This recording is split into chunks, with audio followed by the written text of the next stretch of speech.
Hi, everybody, and welcome to the Bastards YouTube channel. Coming off of a win, which is great. We get back into the win column, which is outstanding. Red Sox get a very, very nice win, 5-0 against the Blue Jays up in Toronto. I do also want to welcome in newcomer Brendan. Brendan, welcome to the Bastards YouTube show. Thank you, Nick. Thank you. I'm glad I came in on a good game because we've been going through it on a 5-game skid, but it's a good game to bounce back. I'm glad to be here for it. Maybe you're the good luck charm. Maybe I this is hope. what we Hey, who needed to get knows? back into the win column because that last 5 games was outrageous on how Oh, boring, how out of sync, out of whack, lethargic, everything there. Just rotten Red Sox baseball the past 5 games at least for this team right now. So they go up to Toronto. You have James Paxton on the hill going into the start, Brendan. It was a big unknown. Came out of his start early last time out. A lot of people were concerned about what exactly are you going to get from James Paxton. Well, you got 7 2/3 innings tonight of no runs given up baseball from Paxton. The big maple shined. yeah, Nick. You were just talking about Big Maple, and his one poor start was off of short rest. Other than that, he's been flawless off of 6 games of rest, 6 days of rest. Yep. Tonight he goes 7 2/3. He gives up 2 walks, 3 hits, Yep. 7 Ks. He looked electric tonight. Sign Um, me up for that every time. This is the guy that so they originally signed, hoping he would be until he got injured. But if this is something you yeah, can count on each time out in your starts, this is exactly what the doctor ordered and exactly what you hope for if you're a Red Sox fan. He gave you everything tonight. yeah, he came out of the game, his last game, with knee soreness. So I remember hearing from Jason saying he was nervous about seeing Paxton come in so quick, Yeah. and most of us would be. But I guess, as Cora said in the pregame that I heard, he knows his body better than anybody, and he felt he was good to go. And boy, was he locked in. I wanted him to go 8. I mean, he was at 110 pitches. They gave it away to Chris Martin coming out. He struck out one of the guys that he faced for the Blue Jays, ended the little threat because there was a couple runners on. There was a walk and a base hit that was given up from everything. But Paxton comes out unharmed from that. And then you turned it over to Caleb Ort. There was one heart attack moment in that 9th inning where you're like, Oh oh, my crap. God!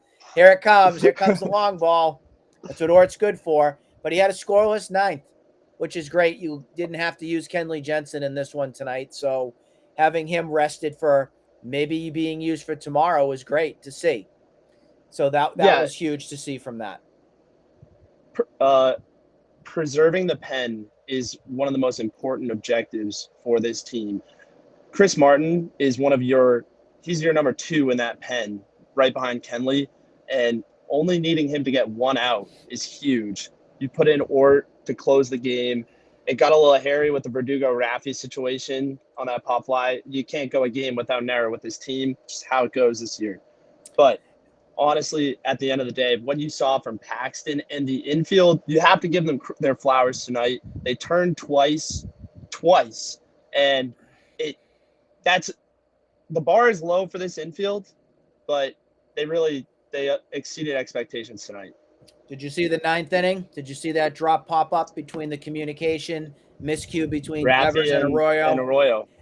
So Yep. we've talked about Raffi on several occasions here on this show. He had a real bad night again at the plate, again with the glove. That was Arroyo's ball all day. Pop up Oh, 101. it was. You got to know your priorities on the infield. That is Arroyo's ball 100%. 100% Devers, back off, let him catch it. I am getting to that point right now where I am feeling nervous on Rafi Devers. I am feeling nervous. I will fully admit that right now. This is a guy that I am concerned with. You just gave the big bucks to. I'm not seeing enough to warrant what this contract is right now. I'm not saying that you shouldn't have done it. I'm not saying that. I'm saying that I am concerned long term on what this is going to end up doing for Devers. They didn't have a choice. There's no more Mookie. There is no more Xander. This was your choice. This is your prized possession, your golden trophy. I'm not satisfied with what I've seen first half of the season from Raffy.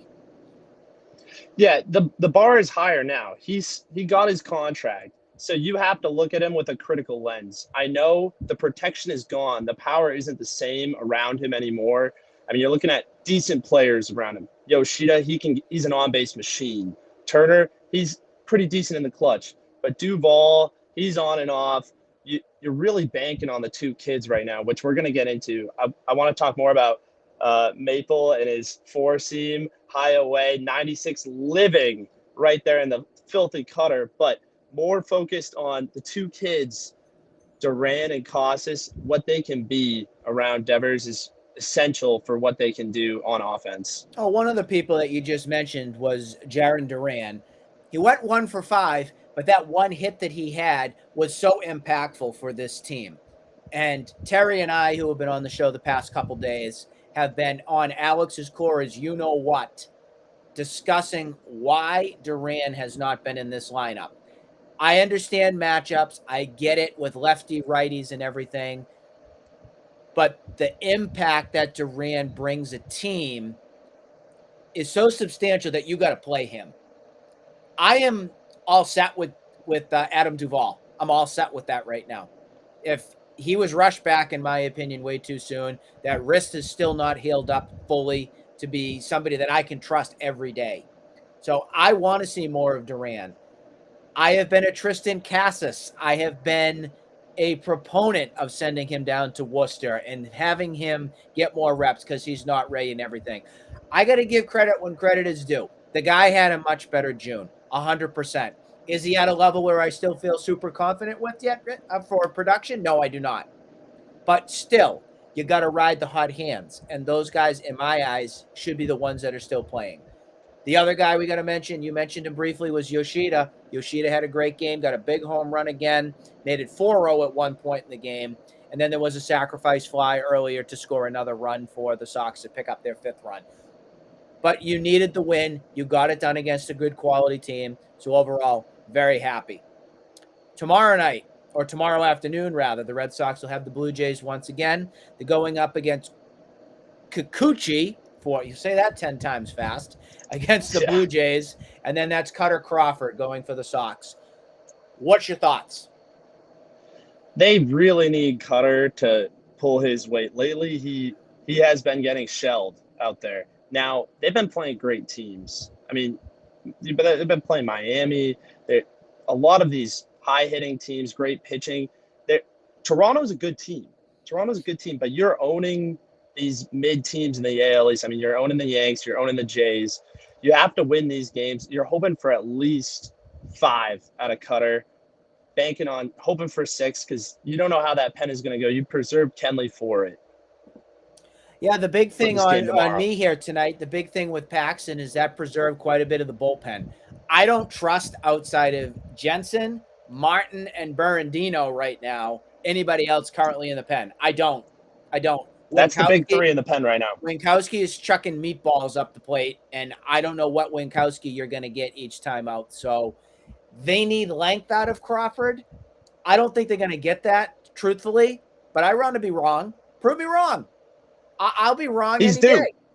He needs to give them length. He needs to show them that he can go long and give this Sox a chance to go.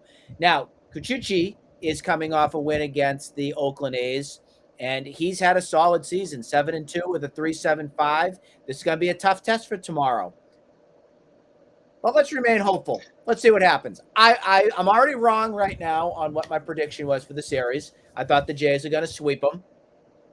Hey, I'll have good luck charm. The weekend charm. I'll have humble pie. I have no problem with that. They want to prove me wrong. They do it all the time. I want them to win, but I'll call it out if I got to call it out. That's the one thing that's great about the Bastards here is we'll call a spade, and we're realist as real can be.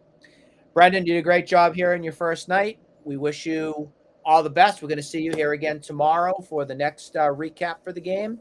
And we hope everybody else has a great night. We will see you all once again tomorrow. Go Sox. Thank you, Nick.